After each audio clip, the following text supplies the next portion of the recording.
Joining us today for this, hopefully, honest debate. We're going to talk about strikes. This headline in The Guardian: teachers strike in England and Wales to go ahead after talks fail. Now, tomorrow is going to see the biggest industrial action in over a decade, as hundreds of thousands of workers, including teachers, university staff, train drivers, civil servants, plan to walk out.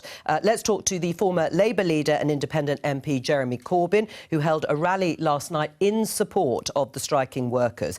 We started the beginning of the programme, feels like a long time ago, Jeremy Corbyn, with a clip of you saying there's no halfway house. When there's a strike on, you're either in support or against it. Are you saying all the strikes that I've mentioned are justified?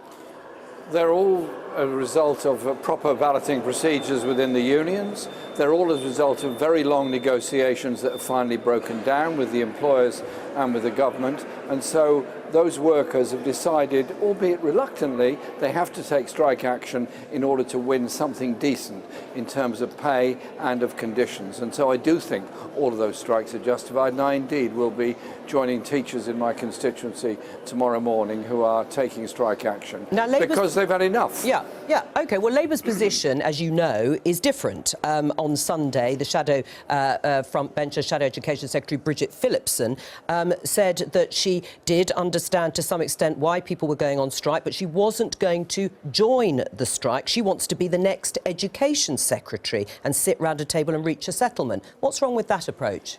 Well, I think we have to say quite clearly that teachers have a very strong case. They are grossly overworked and they have lost a lot in pay, and many young teachers are leaving the profession. I think we should be there with them. And you know what, when you go to a picket line or a demonstration of teachers or ambulance workers or any other group, you actually learn a lot. You learn a lot about their lives and their working conditions and the stress that they go through. And so I don't see it as impossible to go on a picket line and then become a minister who's going to negotiate for better conditions in the future. You'd like to see Keir Starmer and the Shadow Cabinet on the picket line? I would like them to show open support for those that are taking this action. And that is indeed what the vast majority of Labour members and supporters want. Well, and indeed, these strikes are actually quite well supported by the public, which hasn't always been the case in the past. There is public support, as you say, certainly for nurses and teachers. I mean, interestingly, the General Secretary of the Trades Union Congress, Paul Novak, doesn't agree with you that Labour frontbenchers need to be seen on the picket line. He's more concerned about them challenging the government's minimum service levels bill, which he says would further restrict the right to strike. Isn't he right that that's where Labour's focus should be? Well, I don't think it's impossible to do both, actually, because last night we all voted against this services bill. It was an appalling piece of legislation which I hope gets cut apart in the House of Lords, but it is, of course, against the provisions of the ILO Convention, the International Labour Organization Convention as well. So you can oppose that and support the industrial action that's being taken. Kim Leadbeater is here in the studio. Have you been convinced by Jeremy Corbyn? Will you join a picket line? I've got absolutely no problem with backbench Labour politicians joining picket lines and showing support and solidarity, but I totally understand why Keir and our frontbench is saying, look, we need to be in Parliament coming up with our education policies and making sure that the voices of teachers and nurses and doctors and firefighters are heard in Parliament. And that's where I was last night, voting against, as Jeremy has quite rightly said, this dreadful piece of legislation. Right. But Jeremy Corbyn would like to see the Shadow Cabinet and Keir Starmer on the picket line, and openly supporting... entitled to his opinion. But he's wrong. But I disagree with him in this context. I think it's right that the Labour frontbench are in Parliament. And will you be on one tomorrow? If I get invited to go on a picket line or as a picket line in my constituency... You can make up your own mind, can't you? Do you want to join teachers, perhaps on the picket line, or university staff, or whoever is... I'm very happy to do that. But equally, what Jeremy was saying, I think this is a really important point, is we all go into schools every week in our constituencies. We know the stresses and the crisis that our education system is under. We've got a retention and recruitment crisis in teaching. We've got a retention and recruitment crisis in nursing. We don't need to go on a picket line to know how bad things are, because it's in our inbox every single day. Are they justified, the strikes, Camilla? Well, I think that parents and the general public will see a quest for more pay for teachers as justified. I think, again, it's a question of numbers, right?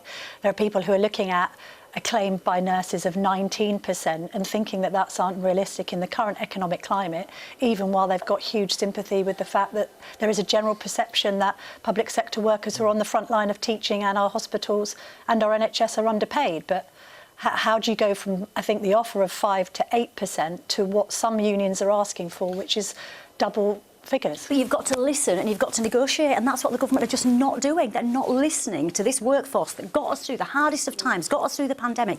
Get round the table, that's your job. That's what you're meant to do as the government, and they're just not doing it. They're deaf to the people that need to be supported. Are the strikes justified, and should the pay demands be met? I don't think strikes are ever justified. I'm thinking about the whole of London, the whole of South East, the whole of the country tomorrow, people trying to get to work, to do what they want to do, to earn money and pay for their family, and they will be stopped from doing so tomorrow, and they will wonder why. So there's certain levels of strikers that I don't think get much sympathy, and train striking certainly doesn't.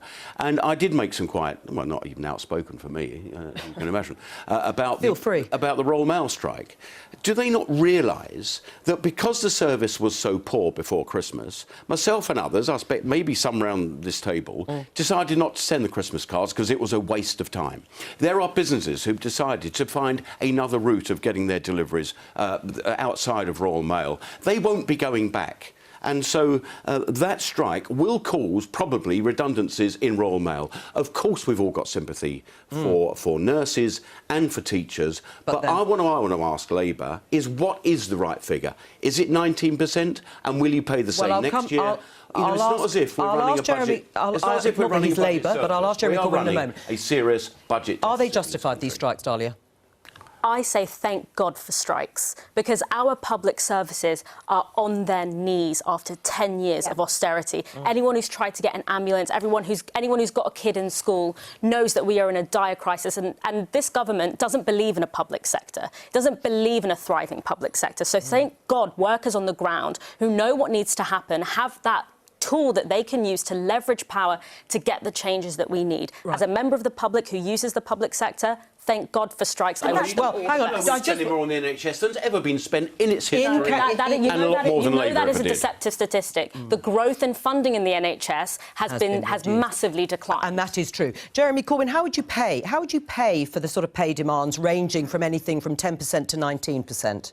Well, all these demands are actually for inflation-level pay rises. Right, well, how would you pay Wait a minute, food prices are going up 15%. Sure. Inflation is running at 10%. But how would you pay for it? There's been 12 years of cuts in wages. Yeah. All they're asking for is an inflation-level increase. And, of course, it's got to be paid for through general taxation. If you want the services, you want to keep teachers, you want to keep nurses, you want to keep firefighters, you want to keep postal workers, you've got to pay them properly. Right, what do you make of Keir Starmer ruling... High taxes are depressing the economy. I mean, which one do you fancy? Right, Jeremy Inflation Corbyn... is not caused by pay rises. Inflation has been caused by excessive profit-taking, grotesque levels of inequality in our society, and tax evasion and tax avoidance. Right, Jeremy Corbyn, Keir Starmer has, according to the newspapers, ruled out a wealth tax. What do you make of that?